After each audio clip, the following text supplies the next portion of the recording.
My ex-girlfriend Sophia was a psycho with too much power. First, she told our principal to fire one of her teachers, and then she completely destroyed the life of a girl she was jealous of. Let me tell you how I met her and how I almost got murdered for breaking up with her. You see, I've always been a problem child. In high school, I learned how to lockpick and often broke into my school at night. I went through the teacher's files, took photos of future exams, and even changed my grades. I was pretty much fearless. And on my way to school, I approached any hot girl I saw. It was a numbers game. If I approached 100 girls, I knew I would get 2 or 3 of them into bed. It's because girls are desperate for a confident guy like me. But then, I chose a more challenging girl whose name was Sophia. She was rich, hot, and a problem child like me. When our teacher, Mr. Kozak, told her to stop eating in class, she responded, "This muffin is nasty anyway. Here, take it." And despite her arrogance, I still had a crush on her. After class, I said, "You are really cute when you're angry." Oh God, is that your pickup line? No, I mean it. And anyway, I go to a party tonight. Wanna come? Okay, fine, but don't disappoint me. Ugh, okay, maybe she was more stuck up than I thought.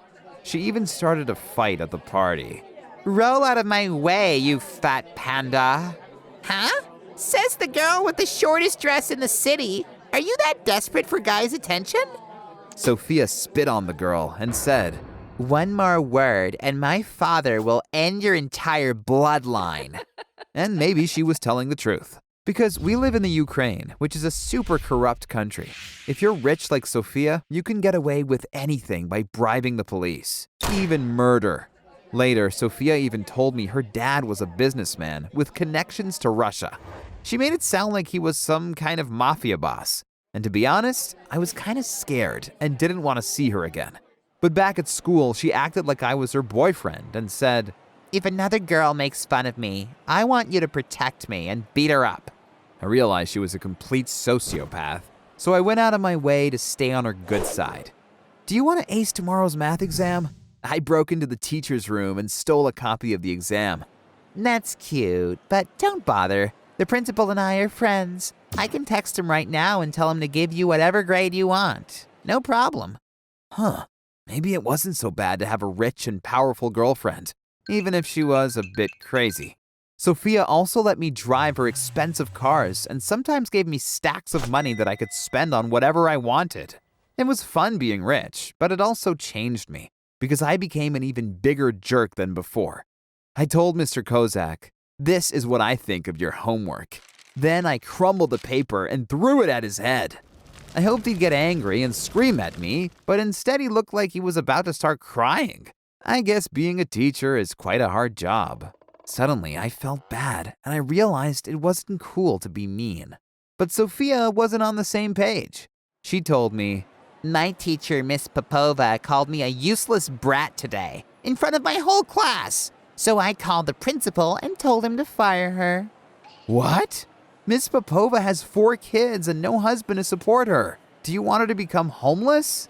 Oh, who cares? She deserves it. The following week, Miss Popova didn't come to school anymore. I felt so awful that I even apologized to Mr. Kozak for throwing a paper at him. Afterward, I broke up with Sophia, saying, "It's not going to work out between us. I don't belong into your rich world, and I never will." She stared at me for a while and said, Fine then, go away. Finally, I had my freedom back. But when I got into a new relationship with my classmate, Yana, weird things started happening. It's so unfair. Suddenly all my teachers give me D's on my exams. Now I'll never get into a good university. I had a suspicion and asked my ex-girlfriend Sophia if she had ordered the principal to give Yana bad grades. No, I would never do that. You know I'm a good girl. Okay. What can I do to make you stop hurting Yana? Tell me why you like her more than me. You think she's prettier? No, but she's a kind person, and you scare me. You dictate orders to our principal, and he executes them like a thug. Suddenly, she burst into tears, saying, "Just give me one more chance. I'll prove to you that I'm a good person." I didn't have a choice, so I agreed to get back with her. But first, I had to break up with Yana, and she didn't take it well. I knew it. You only said you loved me to get me into bed. I hope you die. I felt bad for breaking her heart, but that's life. Afterward, I met up with Sophia, who tried to be a good person, but couldn't pull it off. You can't even tie my shoes. How freaking stupid are you? And on our way to school, she said, I don't like those people sleeping on the streets. They always smell bad. "Oh, Sophia, just because you were born into wealth doesn't mean you are better than them." But Sophia didn't get it. Empathy just wasn't in her vocabulary. And then I met her father. During dinner, he kept staring at me like he wanted to kill me.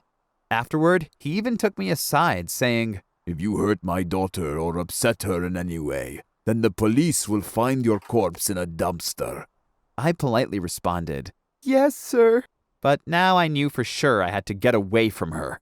So I pretended I was depressed. Let's make out. Come on. I don't feel like it. Let me sleep. I did that for 2 weeks until she finally had enough and dumped me. It's over now, but I won't get a new girlfriend until I graduate high school. I'm just too worried that Sophia would ruin it again.